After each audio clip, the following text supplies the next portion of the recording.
All right, part two of the breakup of Yugoslavia, Slovenian independence. Now, Slovenia is going to declare independence along with Croatia on June 25th, 1991. Now, Slovenia is now independent, and this is going to be important because initially it was just Croatia that was breaking apart. Now this violence is spreading. Okay, this desire to break apart from Yugoslavia is spreading. This is something the Yugoslavs and Milosevic really do not like. So the Yugoslav army is going to go to Slovenia. They're going to try to invade. It's going to lead to a 10-day war, and ultimately it's going to be ended with the Brioni Agreement between Croatia, Yugoslavia, and Slovenia, which simply agrees to resolve this situation peacefully. Now, the Yugoslav army is going to ultimately retreat, but they're going to be planning a full attack into Slovenia to keep them from breaking apart. They're forming their own independent country. This is ultimately not going to happen because Serbian officials would not allow it, and they're going to say just let them go. They're ethnically homogenous, as you can see from this map from earlier, where I showed the different breakdowns in part one of the ethnic groups in Yugoslavia. Slovenes live in Slovenia. Okay, there are very few people living in Slovenia that are not Slovene. Therefore, they're ethnically similar, which is different in Croatia. That's different than Bosnia, Serbia, and the rest of the region. So they're just kind of like, let them go. Okay, it's not a big deal. Let them go if they want to form their own thing. So we're going to get back to the Croatian War of Independence, though. Again, Yugoslavia is going to refuse to let Croatia leave like they would let Slovenia leave, and the reason for this is Croatia has a large Serbian population, as you can see by the blue on this map. They're going to send peacekeeping forces to the Serb-Croat border, but they're going to be coming into Croatia and start taking control of towns in Croatia, not just towns that are dominated by the Serbs, but really any town that is in their way. The Hague in Europe is going to call for a meeting of all 6 republics to come and resolve this conflict peacefully. Now, they're going to give a proposal for peace. At this proposal of peace, Croatia is going to be stating, we have the right to secede from Yugoslavia if we want to do it. Okay, if we want to break away, we can. Now, we're going to get this proposal for peace at The Hague. Croatia is going to go to this meeting, and they're going to say, we have the right to secede from Yugoslavia if we want to do this. We do not have to be a part of your country anymore. We're Croats. We can break away if we want. Serbia and Milosevic are going to respond by saying, okay, if this is the case, then ethnic Serbs within Croatia have the right to secede from Croatia. You can't have it both ways. If you want to break away and say you have the right to break away, they can break away if they want to break away. Now, Milosevic is going to ultimately agree to let let Croatia leave Yugoslavia if ethnic Serbs' rights are protected within Croatia. This was something that was brought up. They basically, the Hague, the mediator of this agreement or this conference, is going to ask Serbia and Milosevic, hey, would you let them leave if they can protect the rights of Serbs? And Milosevic surprisingly says yes. However, he was planning an attack on Zagreb, the capital of Croatia, behind the scenes. However, this was not known. He was trying to put on a good face right through here. We're going to break away. They can break away as long as ethnic Serbs' rights are protected. Now, they're going to go out behind the scenes, write up an agreement. When they come back, Milosevic is going to refuse to sign this document that he had previously stated he was going to sign. Now, the reason for this is the verbal agreement said only Croatia would be breaking away. The written agreement said all 6 republics can be free and break away, and this is different than that verbal agreement. He is not going to sign this agreement because he refuses to break up Yugoslavia, which ultimately would happen if this agreement is signed. Now, the plan is going to need to get 5 out of the 6 votes to be approved. This was not expected to happen. However, they are going to get the 5 votes. Now, Montenegro is going to vote yes to this agreement. Every country is going to vote yes to this agreement, with the exception of Serbia. Now, this is incredibly surprising that Montenegro voted yes, because Montenegro is an incredibly close ally of Serbia. This would be akin to like the United States or Canada voting against something the United States was doing, or United States voting against something that would directly work and really anger Canada because they're so closely aligned. Italy is going to ultimately be the reason Montenegro does this. They're going to promise Montenegro aid. If you break up Yugoslavia, we'll give you what you need to make sure that you are a stable and thriving country. So this agreement is going to pass. However, it does not ultimately happen because Milosevic blackmails the Montenegrin president to change his votes. So he's going to ultimately send a letter to The Hague and say, hey, I'm changing my vote. we're not going to do this. I vote no, and the plan is ultimately going to break down.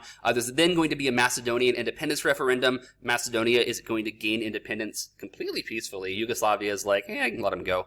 Again, ethnically fairly similar and homogenous, not really a big deal going on in Macedonia. They break away, they form their own country. Then we're going to get the Sarajevo Agreement in 1992, which is a ceasefire agreement between the Croats and the Serbs.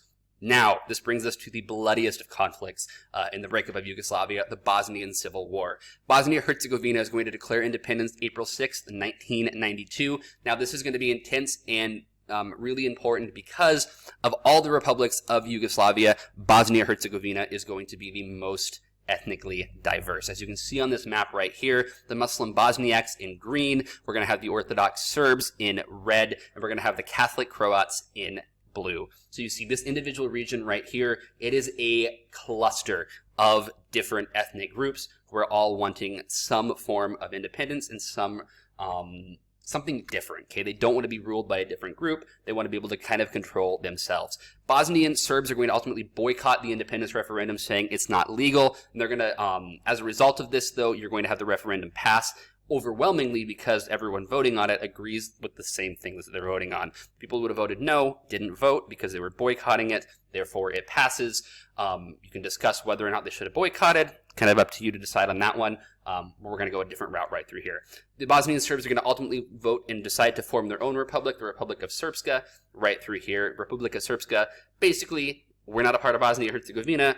We're going to be a part of our own country controlled by Serbs. Now, Yugoslavia is going to pass a new constitution on April 27th, 1992. The only two that are going to sign it are Serbia and Montenegro. The rest have now all broken away. Yugoslavia is still technically existing, but in a very different way than it was previously. The United Nations is going to refuse to automatically allow Yugoslavia to continue membership because they're going to argue that it is a completely different country. It is no longer these 6 countries that were here. It's now just Serbia and Montenegro.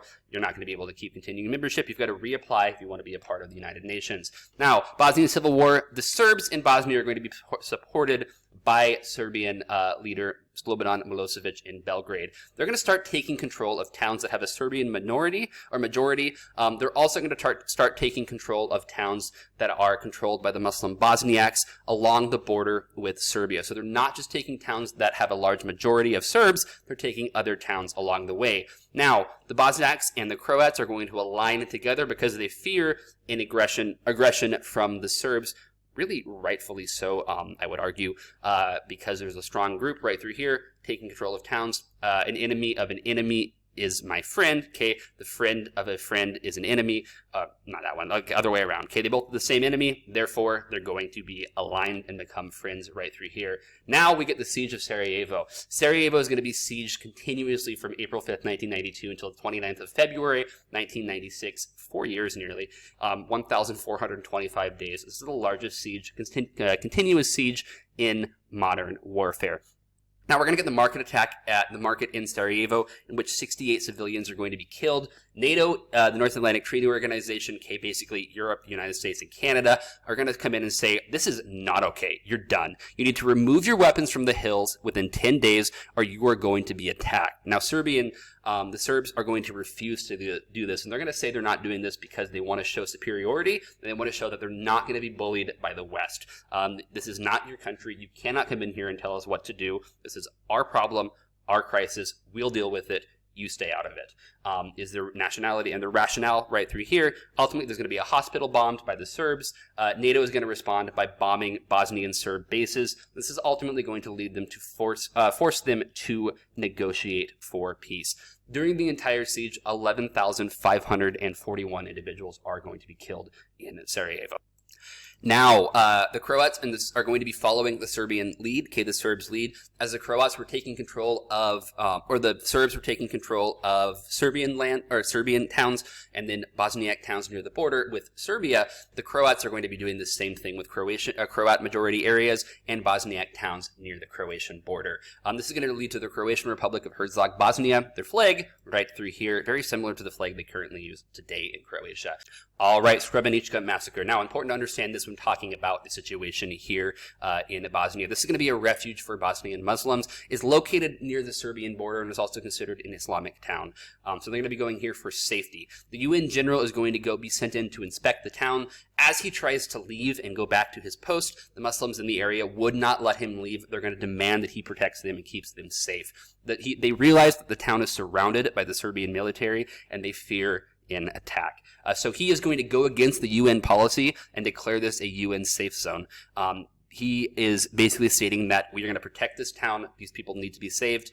If we leave, they will be killed. Now, again, NATO is going to be bombing the hills after the attack at the marketplace. Serbia is going to respond in protest to the NATO bombings by attacking the town of Srebrenica. From July 11th, 1995 to the 22nd of July 1995, 8,372 men and boys are going to be killed.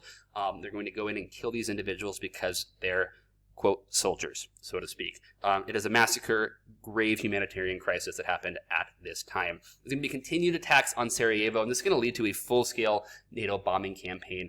Milosevic is going to step in and demand the ability to negotiate for peace on behalf of the Serbs in Bosnia, because he's like, this is not going well. Let's just get peace right through here. Meanwhile, Croatia is going to be launching an attack on Serbian-controlled parts of Croatia.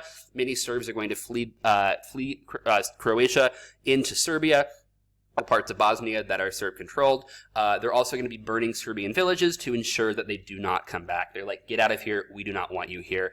Croats and Bosniaks are going to take as much Bosnian Serb land as possible at this time because they realize they've got NATO's backing. Let's just get rid of them right through here. This brings us to the Dayton Accords in Dayton, Ohio, November 21st, 1995. This is going to be meant as a temporary solution to divide Bosnia-Herzegovina into two separate countries along ethnic lines. Federation of Bosnia-Herzegovina was 51% of the country, Republic of Srpska, 49% of the country. Again, meant as a temporary solution, but technically it is still in use today. Which finally brings us to Kosovo. Now, the Kosovo Liberation Army is going to gain control of Kosovo in the late 1990s, and there's going to be something that the Serbs do not like at all, and they're going to start attacking and invading. We're going to have a bunch of different crises going on right in here. Again, this is a massive oversimplification because this is going to be discussed in detail in IB.